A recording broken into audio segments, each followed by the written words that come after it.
Que Dios les bendiga, amigos y hermanos. Les saluda Baltasar Chávez, su futuro pastor. Hoy jueves de palabra les compartiré el tema justicia por fe. Les invito a que busquen en sus Biblias el versículo Romanos 19. Creo que es un versículo muy conocido y vamos a leer la palabra en el nombre del Padre, del Hijo y de su Santo Espíritu. Leemos: que si confesares con tu boca que Jesús es el Señor y creyeres en tu corazón que Dios le levantó de los muertos, serás salvo. Oramos, hermano. Amadísimo Dios y buen Padre, gracias te damos por el honor y el privilegio que me das de estar en este ministerio, mi Dios, compartiendo de tu palabra. Sé tú, mi Dios, utilizando mis labios, mi mente y mi corazón para vertir de tu conocimiento, mi Dios. Sé tú que no sea nada fuera de orden que diga, mi Dios. Sé tú utilizando mis labios. Llega a esos corazones necesitados. En el nombre poderoso de Cristo Jesús te damos las gracias. Amén y amén. Para poner un poquito de contexto, en el versículo, el apóstol Pablo le escribe a la iglesia de Roma, siendo Roma una nación gentil. Gentil es aquel pueblo que no es judío, todo el pueblo que no es judío. Esto abarca a toda la humanidad. El apóstol les habla de salvación y de cómo obtenerla. Y es por medio de la fe. Y les escribe cómo se puede adquirir la salvación de nuestras almas. Leemos igual siempre en el capítulo 10, pero hoy lo vamos a leer desde el versículo 8. Dice: más que dice, cerca de ti está la palabra de fe que predicamos. Ponga atención, amigo y hermano. Cerca. Usted tiene que estar cerca con Dios y cerca de Dios. ¿Para qué? Porque dice, cerca de ti está la palabra de fe. Oiga, cerca está la palabra de fe. ¿Y qué es lo que nosotros venimos a hacer? ¿A qué? A predicarle. Y seguimos en el 19 y dice: que si confesares con tu boca que Jesús es el Señor y creyeres en tu corazón que Dios le levantó de los muertos, serás salvo. Esto mismo lo confirma el apóstol Juan en una de sus cartas, en primera de Juan 1:9, y dice: si confesamos nuestros pecados, Él es fiel y justo para perdonar nuestros pecados y limpiarnos de toda maldad. Dice, en el versículo que leíamos, Romanos 19, nos habla de que si confesamos, tenemos que confesarnos. De igual manera, lo dice el apóstol Juan en una de sus cartas. Confesamos ¿cómo? Con nuestra boca. ¿A quién? A Dios. ¿Verdad? ¿Qué? Que Jesús es nuestro Señor. Tenemos que confesar nuestros pecados. ¿A quién? A Dios. Y tenemos que creer que Jesús es nuestro Señor. Pero no solo creerlo o no solo decirlo del diente al labio, sino que con aquella convicción, con eso que nos nace del corazón, que nos nace de adentro, con ese sentir real y verdadero. Y crees que Dios le levantó a Jesús de los muertos, serás salvo.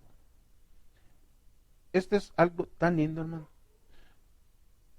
que muchos dicen de que, pero por una simple oración. No, es que no es la oración. Es la fe que usted ponga en nuestro Señor Jesucristo. Es la fe que usted ponga en Dios. Usted dice de que tiene que confesar con su boca lo que usted está sintiendo en su corazón, ¿verdad? Y entonces usted va a pasar a ser un creyente. Porque si usted lo confiesa, como bien dijo nuestro Señor Jesucristo, que del interior salen nuestras palabras. Eso es lo que nosotros venimos a hablar hoy. De que nosotros tenemos que ese sentir que tenemos aquí dentro, expresarlo, poderlo expresar, poderlo sentir, pero realmente. No solo venir a decir como que si es un libro. No, es que no es así. Es que es el sentir, es lo que usted siente en su corazón, es cómo realmente usted se siente. Eso es lo que usted va a venir, que va a confesar y lo va a creer con su boca, lo va a confesar con su boca y lo va a creer en su corazón. Porque uno dice, no, es que ellos creen que con una oracióncita, es que no es la oración. De hecho, en este contexto del versículo, ellos estaban hablando de que confesarlo, pero confesarlo en las plazas. Y sabían ellos que haciendo esa exposición de confesar que Jesús era su Señor, se exponían a la muerte porque había una persecución a la iglesia. Pero seguimos en la lectura, en el versículo 10, 11 de Romanos. Y dice, pues la Escritura dice, todo aquel que en él creyere, todo, oiga, todo, no es este sí y aquel no, es todo el que creyere, no será avergonzado. Esto lo dice el apóstol haciendo una reseña, tomando una estrofa del versículo 28-16 del libro de Isaías, del Antiguo Testamento. Él está tomando un texto del Antiguo Testamento y lo trae y se lo dice a los romanos. Y dice, es que si usted cree eso, ¿sí? Es creyente y no se avergüenza de hablarlo públicamente, usted lo confiesa con su boca, a pesar de que usted se va a exponer a su muerte o a muchas veces no solo era la muerte, sino que también los torturaban. A pesar de eso, ellos no se avergüenzan. Seguimos en el versículo 12. Porque dice, no hay diferencia entre judío y griego, así como dice el versículo 10-11, no, lo repite en el 10-12. En el 11 dice que todo aquel, ahora viene, y en el 12 dice, judío y griego. Judío, el pueblo escogido de Dios. Griego, como lo leímos anteriormente, todo aquel, como le llamaban, anatema. Todo aquel pueblo que no es escogido por Dios. Todos somos las personas que no son judíos. Ahí entran. Todo aquel que no es judío entra. Todo el judío y griego, pues el mismo que es Señor de todos es rico para con los que le invocan. Mire, hermano, ponga atención, dice, porque no hay diferencia entre judío y griego. A todos los que le invocan. Aquí nos damos cuenta que para Dios no hay distinción de raza, de color, de religión, de ninguna manera hay ninguna distinción. Proseguimos en la lectura en el versículo 13. Porque todo aquel que invocare el nombre del Señor será salvo, dice el capítulo. Dice el versículo, perdón. Todo aquel que invocare el nombre del Señor será salvo. Seguimos con lo mismo, que todo el que invoca a nuestro Señor Jesús va a obtener la salvación.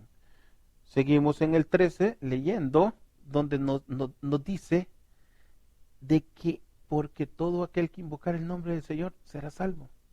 Dice que todos los que invocan su nombre seremos salvos. No hay distinción. Como les repito, no hay raza, no hay color, no hay descendencia, no hay nada, hermano, que importe para que usted sea salvo. También nos habla en Efesios 2, 8 y 9, porque por gracia, dice, por gracia sois salvos por medio de la fe, y esto no es de vosotros, pues es don de Dios, no por obras, para que nadie se gloríe. Las obras que aquí nos menciona no son para salvación, ya que dice el mismo versículo que las obras no salvan, y nos habla de que no es por obras, porque las obras no nos salvan, las obras no nos pueden salvar. Dice Dios en su palabra, de que nuestras mejores obras son para Él como trapos de inmundicia. Las obras vienen como una consecuencia de nosotros habernos transformado. ¿Sí? Las obras no nos dan el testimonio que nosotros hemos nacido de nuevo. Las obras no nos salvan. Las obras lo que están haciendo, pues sí, realmente aquel cambió. Así como lo dice también en el libro de Santiago 2:18, que dice, pero alguno dirá, tú tienes fe y yo tengo obras. Muéstrame tu fe sin obras y yo te mostraré mi fe por mis obras. Oiga lo que dice. Usted puede decir, sí, pero yo tengo fe. Pero si no tienes obras, tu fe es muerta. Las obras son una consecuencia de haber nacido de nuevo. Son el resultado de esa transformación, de ese cambio radical que hubo en nuestro interior. Yo ya no hago lo que andaba haciendo. ¿Por qué? Porque ese cambio, Dios ya me está cambiando de adentro hacia afuera. Muchos cuando uno sale a predicar, o a evangelizar más bien dicho, le dicen, no, es que yo no estoy preparado. Si nadie está preparado, hermano, nadie. Dice la palabra que por cuanto todos pecaron, están destituidos de la gloria de Dios. Porque no hay justo ni aún uno. No hay justo ni aún uno, hermano. Entonces usted no se puede preparar. No, es Dios que al que quiere lo va a transformar. Al que le recibe, al que le confiesa, al que lo acepta. Él lo va a ir cambiando poco a poco, poco a poco. No, es que ese aquí, ese no. Usted puesta la mirada en el autor y consumador de la fe, que es nuestro Señor Jesucristo. Seguimos, hermano. En Hechos 16:31 dice, cree en el Señor Jesucristo y serás salvo tú y tu casa. Esto es por medio de nuestro testimonio, porque la salvación es unipersonal. Yo soy el que creo, yo soy el que confieso, yo soy el que decido, yo soy el que le abro las puertas de mi corazón a Jesús para que Él entre a morar y Él me empiece a transformar a mí. No es que, yo soy salvo y chévere, entonces ya es salvo a mi esposa, ya son salvos mis hijos, mi mamá, mi abuela, mi tía. No, mentira, no es así. No es así, hermano. Es porque usted dio un testimonio de transformación. Entonces, ese cambio, dice, no hombre, este realmente ha cambiado. Quieren ser como usted. Quieren ser como usted es. Todos los viernes ahí se iba a los bares, a los bailes. Hoy solo en culto quiere pasar, dice. Hoy solo en la iglesia. Sí realmente cambió. Eso, por ese testimonio que nosotros estamos dando como realmente convertidos, es que nuestra familia también es encaminada hacia los caminos de Cristo. No es que como ya soy salvo, no, la salvación no es así. Usted es el que tiene que creer, es personalmente. Cuando ellos ven el cambio que nosotros hemos tenido como conversos, ellos dirán, yo quiero ser como él o como ella. Yo quiero. No, hombre, si la fulanita andaba aquí, andaba allá con uno y con otro, pero ella no. Desde que se casó con el hermano, se compuso. No, es que no es que se compuso. Dios la compuso. Dios la arregló. Dios la transformó. Juan 3:36 nos dice, el que cree en el Hijo tiene vida eterna, pero el que rehúsa creer en el Hijo no verá la vida, sino que la ira de Dios está sobre él. Es la consecuencia de desobedecer a Dios el hecho, ¿sí? Como lo dice en Juan 3:16, porque de tal manera amó Dios al mundo, ha dado a su Hijo unigénito, para que todo aquel que en él cree no se pierda, mas tenga vida eterna. Tenemos que creer en Jesucristo para poder obtener esa vida eterna. Si nosotros no creemos, no la tenemos. Seguimos en Juan 3:17 y nos dice, porque no envió Dios a su Hijo al mundo para condenar el mundo, sino para que el mundo sea salvo por él. ¿Por quién, hermanos? Dios mandó a su Hijo para que el mundo, ¿sí?, sea salvo por medio de Él, por el Hijo de Dios, Jesucristo, el cual no mandó Dios para condenarnos. Dios no mandó a su Hijo a condenarnos, absolutamente todo lo contrario. Lo mandó para salvarnos, para que Él pagara ese pecado original que nosotros traemos interno. Pero debemos de creer en Él y que Dios lo levantó de los muertos, porque si Él no resucita, no nos da esa vida eterna, porque Él resucitó y está vivo, Él vive. En el versículo 18 dice, el que en Él cree no es condenado, pero el que no cree ya ha sido condenado, porque no ha creído en el nombre del unigénito Hijo de Dios. Dios no condena a nadie, hermano. Dios ha establecido las reglas, por así decirlo, y el que obedece va a salvación, y el que desobedece va a condenación. Dios estableció los parámetros, Dios estableció los parámetros y las consecuencias. Por eso mismo, hermanos y amigos, debemos de obedecer y cumplir los requisitos que Dios ya estableció, como por ejemplo creer, confesarlo con nuestra boca, creerlo de corazón y creer que Dios levantó a Jesucristo de los muertos, tal como lo dice en Romanos 10:10, porque con el corazón se cree para justicia, pero con la boca se confiesa para salvación. En Juan 1:12 nos dice, mas a todos los que le recibieron, a los que creen en su nombre, les dio potestad de ser hechos hijos de Dios. En el 13 nos dice, el cual no son engendrados de sangre, ni de voluntad de carne, ni de voluntad de varón, sino de Dios. Dios es el que nos transforma, Dios es el que nos toma por hijos, Dios es el que nos empieza a cambiar, pero es usted, amigo y hermano, el que toma la decisión. Es usted, querido amigo, que está escuchando esta prédica, el que va a tomar esa decisión de aceptar ese sacrificio que Jesucristo vino a hacer por nosotros.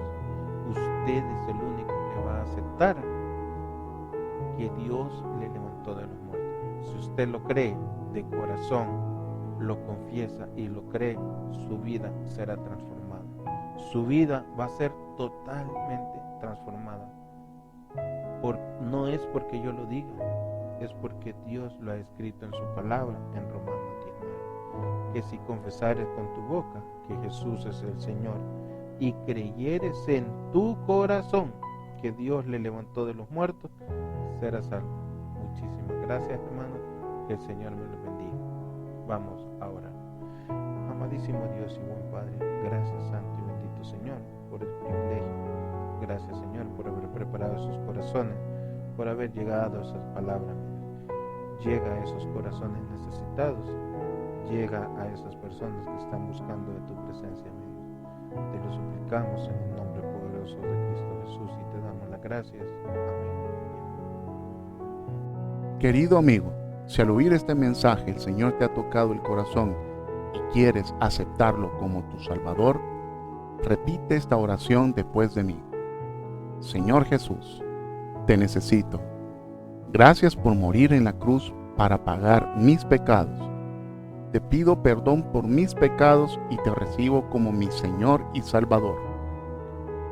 Gracias por darme el regalo de vida eterna. Deseo cambiar y vivir una nueva vida contigo como mi Señor y Salvador.